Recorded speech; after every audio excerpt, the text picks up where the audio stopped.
Hello, আসসালামু আলাইকুম। এই পর্যায়ে আমরা দেখব কিভাবে আমরা ১ থেকে ১০০ মধ্যে র‍্যান্ডম নাম্বার জেনারেট করতে পারি। তাহলে আমাকে যেটা করতে হবে ১ থেকে ১০০ মধ্যে আমাকে রেঞ্জ সিলেক্ট করে দিতে হবে এবং আমি কিভাবে আ আ আ র‍্যান্ডম নাম্বার জেনারেট করতে পারি এইটা আমরা দেখব, তাই না? তাহলে আমাকে যেই ফাংশনটা ইউজ করতে হবে আমাকে আমি এখানে ইজ ইকুয়াল টু দিতে হবে। তাহলে র্যান্ড একটা ফাংশন,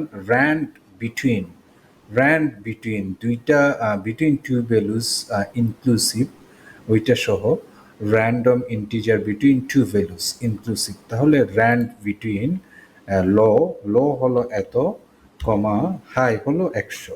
তাহলে ১ হতে ১০০-র মধ্যে আমি একটা র্যান্ডম নাম্বার জেনারেট করতে চাই। তাহলে আমি এন্টার দিলে 3 দেখাচ্ছে। এটা ১ হতে ১০০-র মধ্যে একটা র্যান্ডম নাম্বার।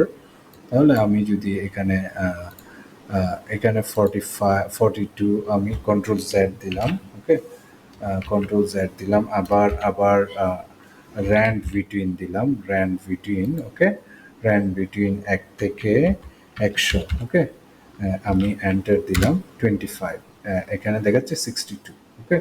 তাহলে আমি ইজ ইকুয়াল টু আবার র্যান্ড বিটুইন দিলাম, র্যান্ড বিটুইন ধরেন আমি ১ থেকে ১০০, ওকে, ১ থেকে ১০০-র মধ্যে আমি যদি চাই এইটা ধরেন ৮ দেখাচ্ছে, ওকে। আমি যদি এখানে চাই যে এখানে র্যান্ড বিটুইন ১ থেকে ১০০, তাহলে রেজাল্টটা কি দেখায় দেখি, 62, ওকে।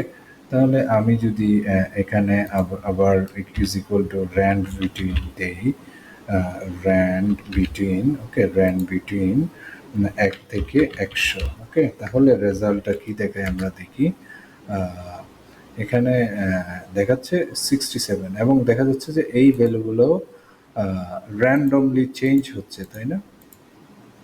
আমি যদি এখানে আরেকটা দিই, র্যান্ড বিটুইন, ওকে, ১ থেকে ১০০, ওকে। তাহলে ১ থেকে ১০০ যদি দিই, এখানে 37 পেয়েছি। এই ভ্যালুগুলো চেঞ্জ হয়ে যাচ্ছে, ঠিক আছে। আশা করছি বুঝতে পেরেছেন আমরা কিভাবে র্যান্ডম নাম্বার জেনারেট করতে পারছি। নেক্সট আরেকটি ভিডিওতে দেখা হবে ইনশাল্লাহ। সে পর্যন্ত ভালো থাকুন। আসসালামু আলাইকুম।